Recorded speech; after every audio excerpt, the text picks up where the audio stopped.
सबको लगता है कि ईरान ने भारत के जहाजों को जो हुर्मुज स्ट्रेट से होकर गुजर रहा था उस पर जो है बड़े पैमाने पर अटैक कर दिया है। लेकिन दोस्तों सवाल यह है कि आखिर ईरान ने भारत के जहाजों पर जिस पर तिरंगा झंडा लगा हुआ था उस पर अटैक क्यों किया? क्या नरेंद्र मोदी साहब अपनी जो डिप्लोमेसी दिखा रहे थे वह पूरी तरीके से असफल रहा है? मतलब उनकी विदेश नीति एकदम कमजोर होती दिखाई दे रही है। क्या ईरान का गुस्सा भारत के प्रति इतना बढ़ गया है कि उसके तेल टैंकर को भी निशाना बनाया जा रहा है?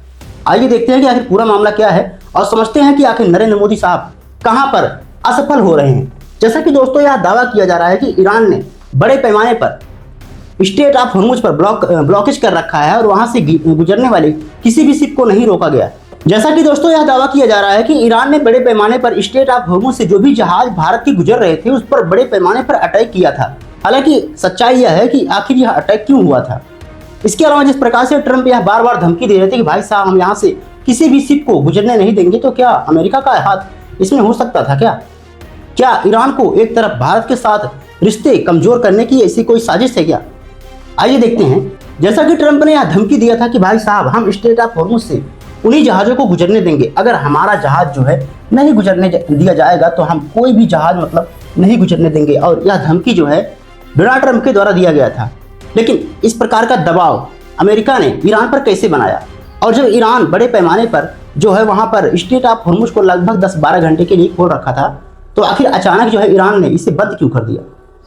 इसके अलावा जिस प्रकार से ट्रंप ने धमकी दिया था कि भाई साहब आप जो है स्ट्रेट ऑफ हुर्मुज को खोल दीजिए, तो ईरान ने इसका जवाबी कार्रवाई करते हुए स्ट्रेट ऑफ हुर्मुज को खोल भी दिया था और यह कहा था कि जो जितने भी कमर्शियल जहाज हैं, मतलब जिस पर तेल, गैस इत्यादि ये सब लदे होते हैं, वहां से गुजरने की अनुमति दिया जाएगा। और इसके लिए ट्रंप साहब ने ईरान को थैंक यू बोला था कि भाई साहब आपका शुक्रिया, धन्यवाद। लेकिन डोनाल्ड ट्रंप ने कहा कि भाई साहब इतना से काम नहीं चलेगा, जो आपने ये सब कर रखा है ना, स्ट्रेट ऑफ हुर्मुज को ब्लॉक कर रखा है, ऐसे में हम भी अपनी सेनाएं नहीं हटाने वाले हैं। मतलब नाकेबंदी जो है जारी रहेगी। हमारी सेनाएं जो ओमान की खाड़ी में या फिर स्ट्रेट ऑफ हुर्मुज के आसपास जो इलाका है समुद्र में, वहां पर जो हमारी सेनाएं युद्धपोत मिसाइलें जो तैनात की गई हैं उसे जो है हम नहीं हटाने वाले हैं।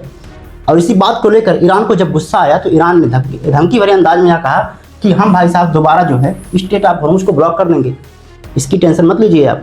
अगर आप मुझे धमकी दे रहे हैं तो हम भी इसका जवाबी कार्रवाई कर सकते हैं।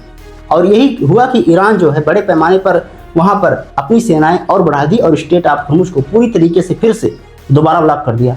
और यहाँ से भारत के कई जहाज जो गुजर रहे थे स्ट्रेट ऑफ हुर्मुज को पार करने की कोशिश कर रहे थे, उस पर भी निशाना बनाया गया था। क्यों बनाया गया, आइए देखने की कोशिश करते हैं। आइए इसके पहले जान लेते हैं कि आखिर अमेरिका ईरान से चाहता क्या है। दोस्तों जैसा कि अमेरिका का यह कहना है कि भाई साहब जितने भी आपके पास जो यूरेनियम है, जिसको आपने शुद्धिकरण किया है, जिससे आप जो है परमाणु हथियार बनाना चाहते हैं, उसको आप मुझे सौंप दीजिए।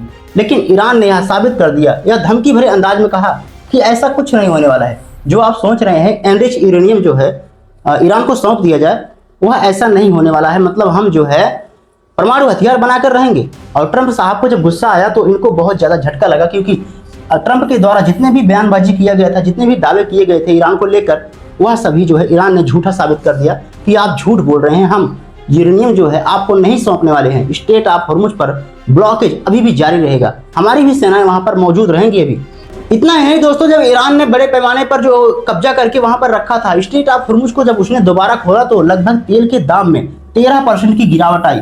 तो आप समझ सकते हैं कि कितनी ज्यादा मात्रा में वहां पर नाकेबंदी किया गया था और वहां से तेल गुजरने नहीं दिया जा रहा था। लेकिन ईरान ने अमेरिका के धमकी भरे अंदाज को देखते हुए अब जो दोबारा फैसला लिया कि भाई साहब अब जो है हम दोबारा प्रतिबंध लागू कर रहे हैं और स्ट्रेट ऑफ हुर्मुज को पूरी तरीके से ब्लॉक कर रहे हैं। और यही हुआ कि स्ट्रेट ऑफ हुर्मुज को ईरान ने बड़े पैमाने पर जो है ब्लॉक कर दिया और यहाँ से किसी भी शिप को गुजरने नहीं दिया। इस बात से आप अंदाजा लगा सकते हैं कि ईरान बड़े पैमाने पर वहां से जो तेल टैंकर गुजर रहे थे तो उस पर भी अटैक किया था। लेकिन अच्छी खबर यह है कि इसमें जो क्रू मेंबर सवार थे वो भी किसी प्रकार का हताहत नहीं हुए हैं, मतलब उनको कोई भी नुकसान नहीं पहुंचा है और तेल टैंकर भी सुरक्षित है। लेकिन वहां से जो है दोबारा यू टर्न लेना पड़ा। वहां जितने भी जहाज भारत के थे, लगभग 2 जहाज, जिसमें 20 लाख बैरल जो है तेल लदा हुआ था और उसको जो है दोबारा वापस लौटना पड़ा। हालांकि ईरान ने जिस प्रकार से भारतीय तेल टैंकर पर वहां पर गोलाबारी किया था, तो इसे लेकर भारत सरकार ने विरोध दर्ज कराया है कि भाई साहब आप ऐसा क्यों कर रहे हैं, आप हमारे जहाजों को टारगेट क्यों कर रहे हैं। जब आपकी दुश्मनी जो है अमेरिका से है तो आप उसके जहाजों को रोकिए, आपकी दुश्मनी इजराइल से है तो आप इजराइल के जहाजों को रोकिए। आप ऐसा क्यों कर रहे हैं? जिस प्रकार से भारत यह आपके साथ मित्रतापूर्ण व्यवहार करता है, आपका बहुत ज़्यादा हेल्प किया है, तो ऐसे में हमारे जहाज़ों को क्यों रोका आपने? इसको लेकर जो है विरोध दर्ज कराया है विदेश मंत्रालय में भारत सरकार ने। बहरहाल आइए देखते हैं कि आखिर वह जहाज कहां पर था और किस प्रकार से अटैक जो है उस पर किया गया है।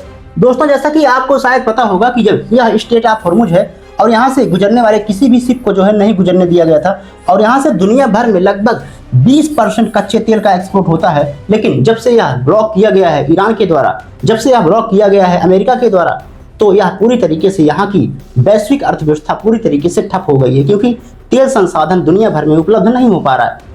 और यही वजह थी कि जब यहाँ से शिप जो है भारत का गुजर रहा था, यहाँ पर एक है लरक आइलैंड, और यहीं से पार करने की कोशिश कर रहा था भारत का जहाज, तो ईरान ने बड़े पैमाने पर भाई साहब इस पर अटैक कर दिया और यहाँ से जो है गुजरने से मना कर दिया।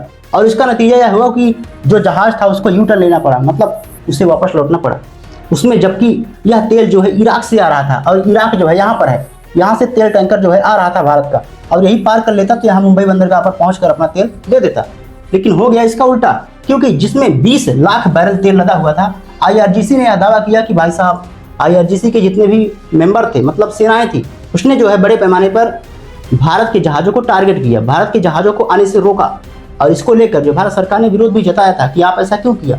लेकिन दोस्तों, सबसे अच्छी खबर यह है कि इसमें जो क्रू मेंबर सवार थे, मतलब जितने भी सदस्य थे जो जहाज चलाने वाले थे, चाहे वह ड्राइवर रहा हो या फिर उनके साथ जो हेल्पर रहते हैं हो रहे हों, वो पूरी तरीके से सुरक्षित हैं, किसी को कोई भी नुकसान नहीं पहुंचा है, और जितने भी क्रू मेंबर सवार थे वो सब जो है सुरक्षित हैं।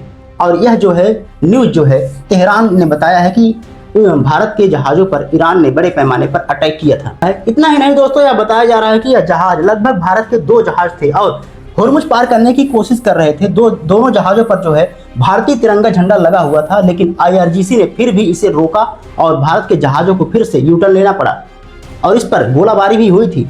बाकी दोस्तों, आपको क्या लगता है कि जिस प्रकार से ईरान ने भारत के जहाज़ों पर अटैक किया है, क्या वह नरेंद्र मोदी की विफलता को दर्शाता है? क्या उनकी कमजोर विदेश नीति को दर्शाता है? और आखिर ईरान ने भारत के जहाज़ों को टारगेट क्यों किया?